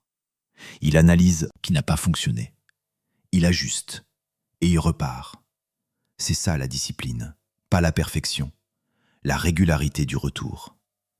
Et toi, tu peux développer cette même discipline, pas pour tes performances sportives, pour ta vie intérieure, pour la façon dont tu gères tes émotions, tes relations, ton énergie, tes décisions. Il y a une dernière chose que je veux aborder avant de te laisser, la question du pourquoi. Pas le pourquoi intellectuel, le pourquoi profond. Pourquoi est-ce que tout ça compte pour toi vraiment ? Pas parce que tu veux être plus productif, pas parce que tu veux avoir moins de conflits. Quelle est la vie que tu veux vivre? Quelle est la version de toi que tu veux être dans 5 ans, dans 10 ans? Pas la version que tu montres aux autres, la version que tu veux être quand tu es seul, quand personne ne regarde, quand il n'y a pas d'audience. Parce que sans ce pourquoi profond, la discipline s'effondre au premier obstacle. La cohérence se fissure au premier inconfort. Le silence stratégique devient du silence par résignation. Tu as besoin d'une raison qui soit plus grande que ta résistance, plus grande que ta fatigue, plus grande que tes vieilles habitudes. Cette raison, toi seul peux la trouver. Mais je te promets une chose, si tu la trouves vraiment, si tu la touches vraiment, tout ce dont on a parlé dans ce livre audio cesse d'être un effort. Ça devient une évidence. Parce que tu ne fais plus ça pour changer.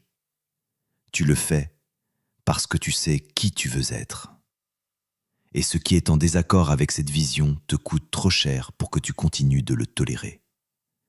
C'est là que la transformation devient irréversible.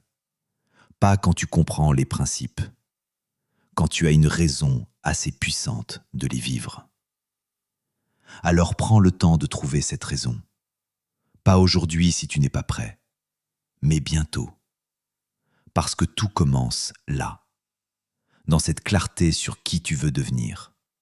Et tout le reste, la discipline, la cohérence, silence, la gestion de l'attention, tout ça devient le chemin naturel vers cette personne. Pas une contrainte, un choix, ton choix, fait librement, chaque jour. Merci de nous écouter sur Succès Livre Audio. La dernière partie arrive pour clore ce parcours. Tu as maintenant tout ce qu'il te faut pour comprendre. Mais comprendre n'est que la moitié du chemin. L'autre moitié, c'est ce que tu fais dans les prochaines heures, dans les prochains jours, dans les prochaines semaines. Parce que ce livre audio ne change rien par lui-même, c'est toi qui changes quelque chose, ou pas. Et cette décision t'appartient entièrement.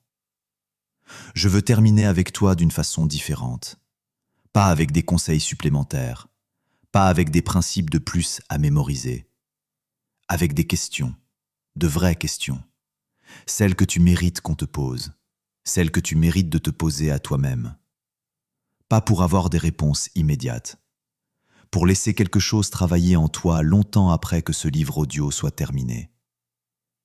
Première question. Quelle est la colère que tu portes depuis le plus longtemps? Pas celle que tu racontes aux autres avec une version propre et justifiée, la vraie. Celle qui remonte encore parfois la nuit, celle qui te revient quand tu entends un certain prénom ou que tu croises un certain visage. Cette colère-là, qu'est-ce qu'elle protège vraiment? Pas ce que tu crois qu'elle protège, ce qu'elle protège vraiment. La blessure derrière le garde du corps, la honte derrière l'orgueil, l'impuissance derrière la rage. Tu la connais. Tu l'as peut-être nommée en écoutant le premier chapitre. Et si tu l'as nommée, tu sais aussi ce que ça implique. Pas de la pardonner, pas d'oublier. Juste de cesser de payer une dette que personne ne t'a forcé à contracter. Deuxième question. Quel contrat non signé est en train d'empoisonner en ce moment une relation qui compte pour toi? Avec qui accumules-tu du ressentiment en silence? Qui punis-tu pour des règles qu'il ne connaît pas? Un partenaire, un ami, un associé, un membre de ta famille? Il y en a un, tu le sais. Et tu sais que la seule sortie n'est pas de continuer à attendre qu'il devine. La sortie, c'est la conversation que tu repousses depuis trop longtemps. Pas la confrontation. La clarté, simple, directe, sans reproche accumulé. Juste les règles du jeu posées sur la table pour que la relation puisse enfin fonctionner sur une base réelle. Troisième question. Sur quoi gaspilles-tu ton budget d'attention en ce moment? Sois honnête. Pas la réponse que tu donnerais à quelqu'un qui te regarde, la vraie. Quelle situation tourne en boucle dans ta tête sans rien produire? Quel conflit entretiens-tu mentalement contre quelqu'un qui ne pense même plus à toi? Quelle rancune nourris-tu depuis des semaines, des mois, peut-être des années, sans que ça change quoi que ce soit à ta trajectoire? Et si tu récupérais ces humités-là, qu'est-ce que tu ferais avec? Vers quoi les dirigerais-tu? Ce n'est pas une question rhétorique, c'est une question pratique. Parce que l'attention libérée cherche toujours quelque chose à investir. Et si tu ne décides pas quoi, elle retournera vers les mêmes vieilles habitudes. 4e question. Quel miroir refuses-tu de nettoyer? Qui dans ta vie t'irrite de façon disproportionnée? Pas quelqu'un qui te fait du mal directement. Quelqu'un dont le simple comportement, la simple existence parfois, te déclenche. Et qu'est-ce que cette irritation dit de toi? Pas d'eux, de toi. Quelle partie de toi est comprimée au point de réagir aussi fort quand elle se voit reflétée ailleurs? Ce n'est pas confortable à regarder. Mais c'est là que se cachent certaines des réponses les plus importantes sur pourquoi tu te bats contre certaines choses depuis si longtemps. 5e question. Quelle est la promesse que tu te fais depuis le plus longtemps sans la tenir? Pas la grande, la petite. Celle que tu renouvelles chaque lundi matin avec une conviction sincère et que tu abandonnes avant la fin de la semaine. Celle dont l'abandon répété a creusé un fossé silencieux entre qui tu dis être et qui tu es vraiment dans les faits. Cette promesse-là, est-ce que tu es prêt à la tenir? Pas parfaitement, juste régulièrement, juste suffisamment pour que ton cerveau recommence à te croire, juste suffisamment pour que la confiance interne se reconstruise, une brique à la fois. 6e question. Dans quel domaine de ta vie est-ce que tu contrôles encore ce qui ne t'appartient pas? Où passes-tu ton énergie à essayer de modifier l'opinion de quelqu'un, la décision de quelqu'un, le comportement de quelqu'un? Et qu'est-ce qui se passerait si tu lâchais vraiment? Pas en te résignant, en te libérant, en ramenant cette énergie vers ce qui t'appartient vraiment, tes actions, tes choix, ta trajectoire. 7e question. À qui as-tu parlé d'un projet, d'un objectif, d'un rêve, avant qu'il ne soit suffisamment solide pour résister aux doutes des autres? Et est-ce que cette parole t'a aidé à avancer, ou est-ce qu'elle a dilué ton momentum? Est-ce qu'il y a quelque chose que tu construis en ce moment dont tu devrais garder le silence jusqu'à ce que ce soit réel, jusqu'à ce que ce soit irréversible, jusqu'à ce que ce soit un fait que personne ne peut défaire parce que tu l'as déjà fait?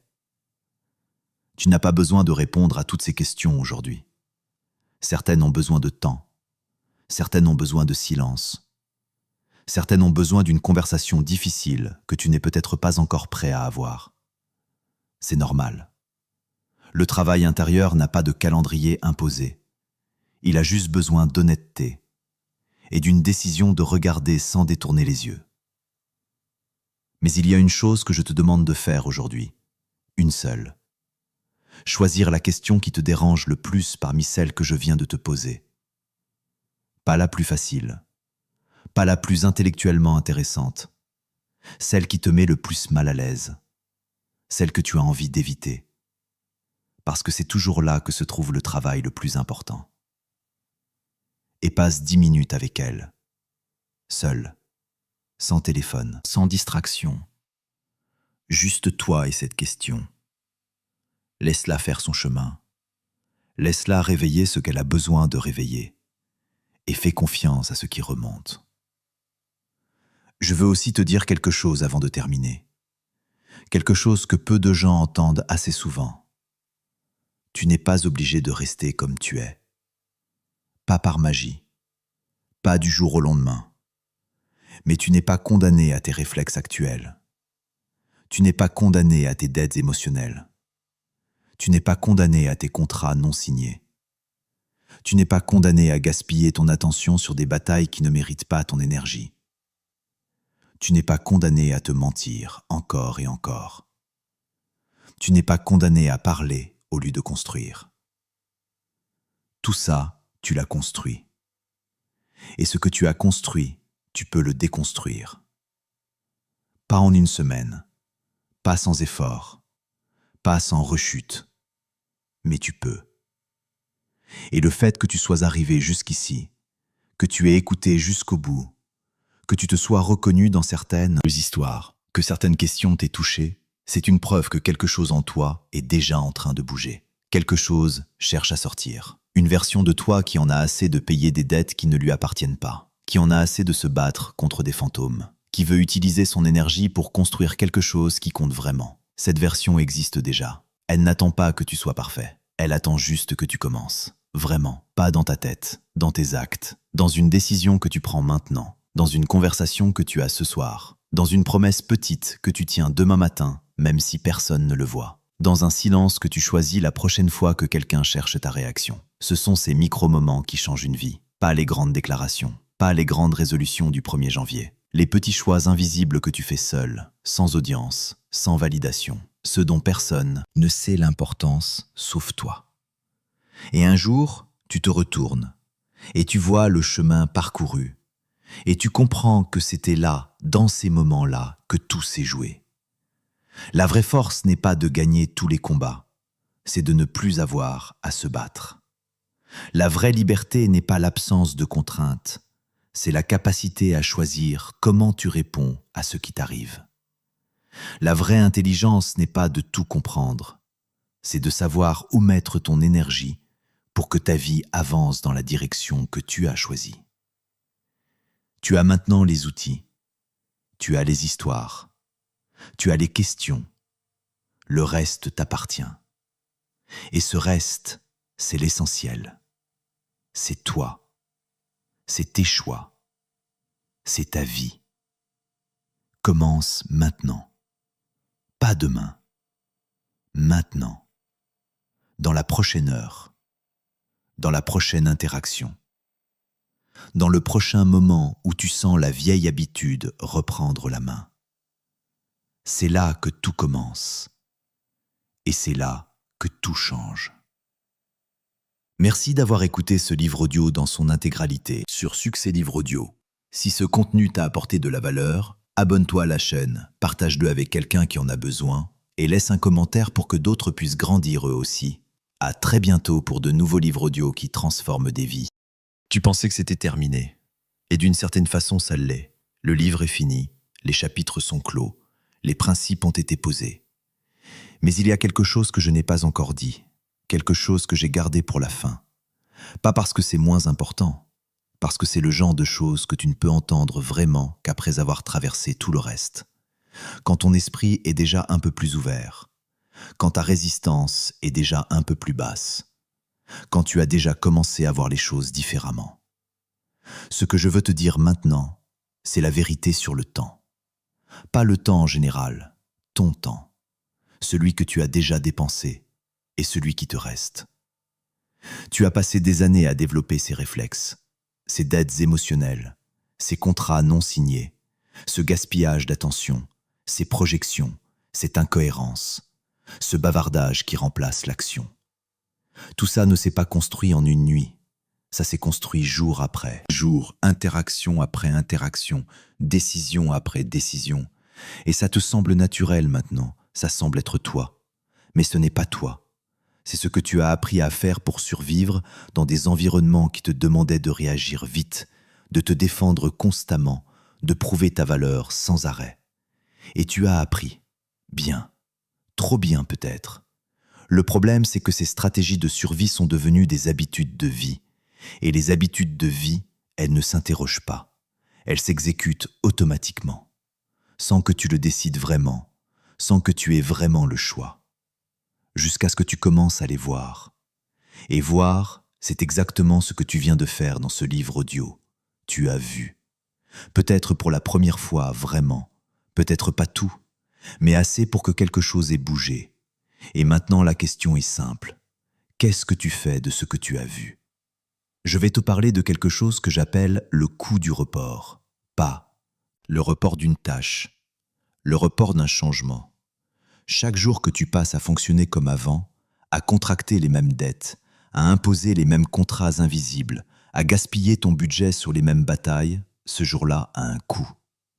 Pas un coût abstrait, un coût réel, mesurable, en énergie perdue, en relations abîmées, en confiance érodée, en opportunités manquées parce que tu étais trop occupé à te défendre pour les voir, en projets non lancés parce que tu as parlé au lieu de construire. Ce coût, tu le paies depuis des années sans le calculer vraiment. Parce que quand on paie quelque chose progressivement, jour après jour, on ne voit pas la facture totale. On voit juste la dépense du jour, qui semble petite, gérable, pas si grave. Mais additionne toutes ces petites dépenses sur 10 ans, sur 15 ans, sur toute une vie, et tu vois quelque chose qui fait peur. Non pas parce que c'est catastrophique, mais parce que c'est silencieux. Parce que ça n'a pas l'air d'un échec, ça a l'air d'une vie normale, d'une vie comme les autres, d'une vie où tu as juste un peu moins accompli que ce que tu voulais, où tu es juste un peu plus fatigué que nécessaire, où tu as juste un peu moins de paix que tu ne le mérites. Et c'est ça le vrai drame. Pas les grandes catastrophes, les petites pertes accumulées, les petites trahisons envers toi-même répétées jusqu'à devenir invisibles, les petites dettes contractées jusqu'à devenir normales. Alors je vais te demander quelque chose d'inconfortable. Calcule. Pas avec des chiffres précis, approximativement. Combien d'heures par semaine passes-tu à ruminer des situations qui ne méritent pas ton attention? 2 heures? 5 heures? 10 heures? Multiplie par 52 semaines. Multiplie par le nombre d'années que tu fais ça. C'est du temps, du vrai temps. Du temps que tu aurais pu mettre ailleurs, que tu aurais pu mettre sur ce qui construit vraiment ta vie. Maintenant, imagine que tu récupères ne serait-ce que la moitié de ce temps. Que tu le réinvestis dans quelque chose qui compte, un projet, une compétence, une relation, ta santé, ton équilibre. Qu'est-ce qui serait différent dans ta vie aujourd'hui? Pas dans 10 ans, aujourd'hui. Si tu avais commencé il y a 1 an seulement. Si tu avais récupéré ces heures-là et les avais mises ailleurs. Cette question n'est pas pour te culpabiliser. La culpabilité est une dette émotionnelle comme les autres. Elle consomme sans produire.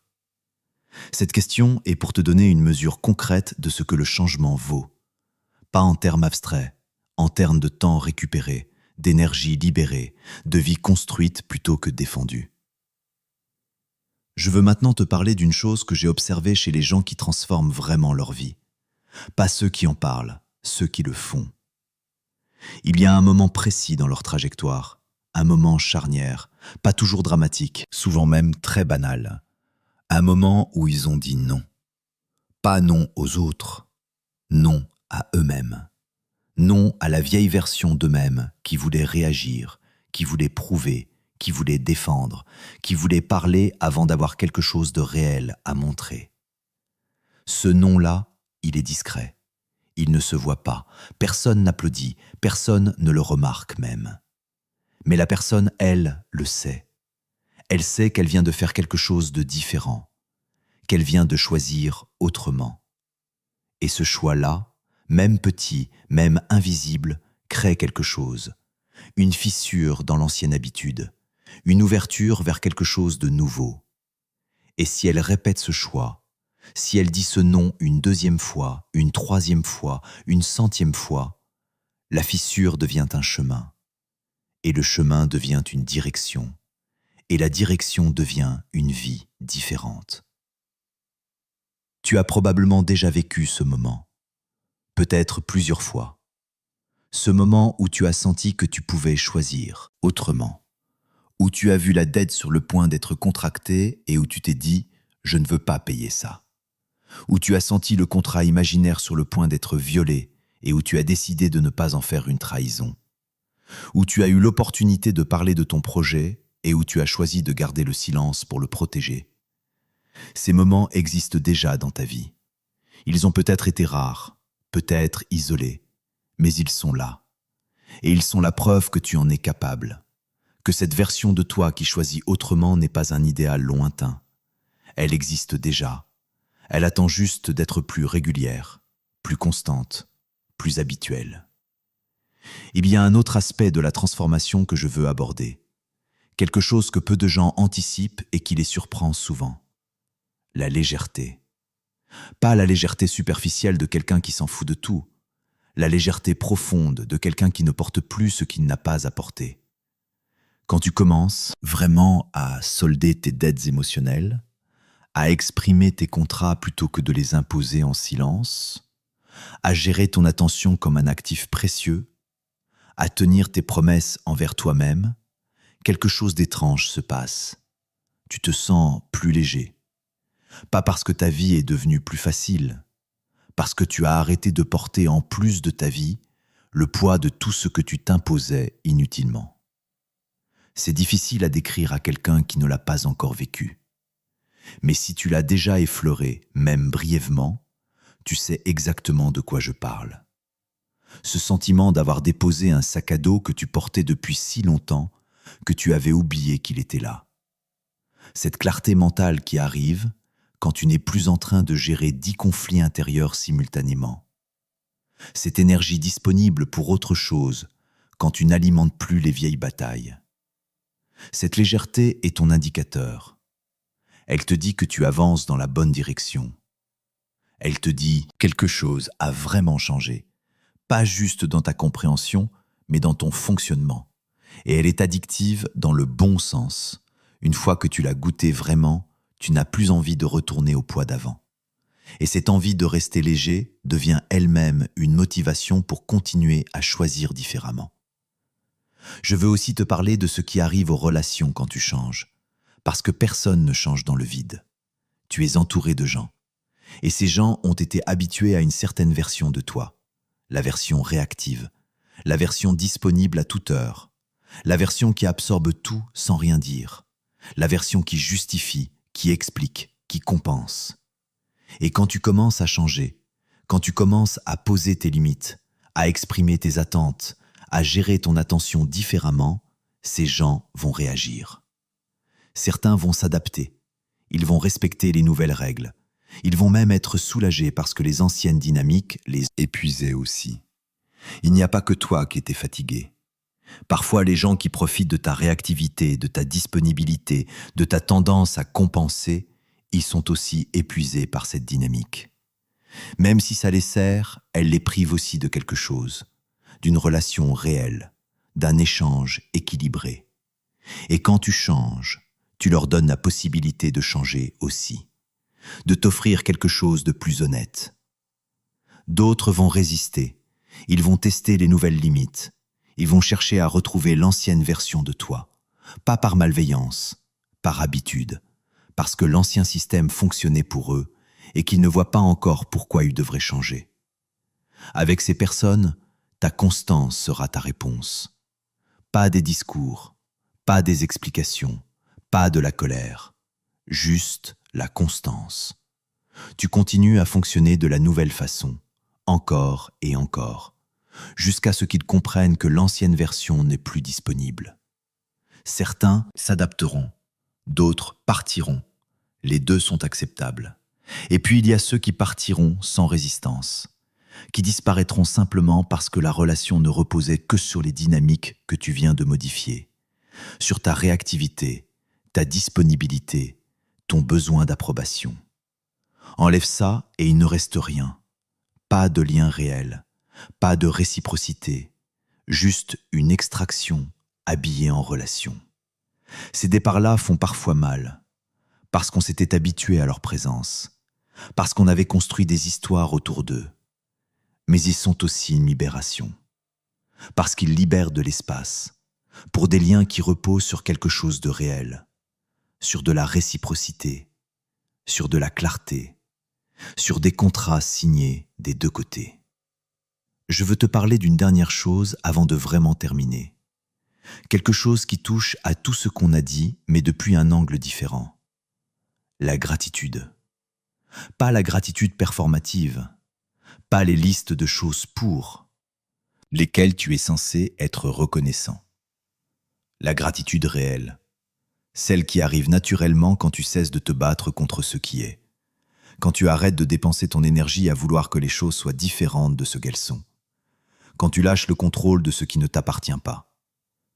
Une des choses étranges et belles qui se passent quand tu arrêtes de porter toutes ces dettes émotionnelles, c'est que tu commences à voir ce qui est là.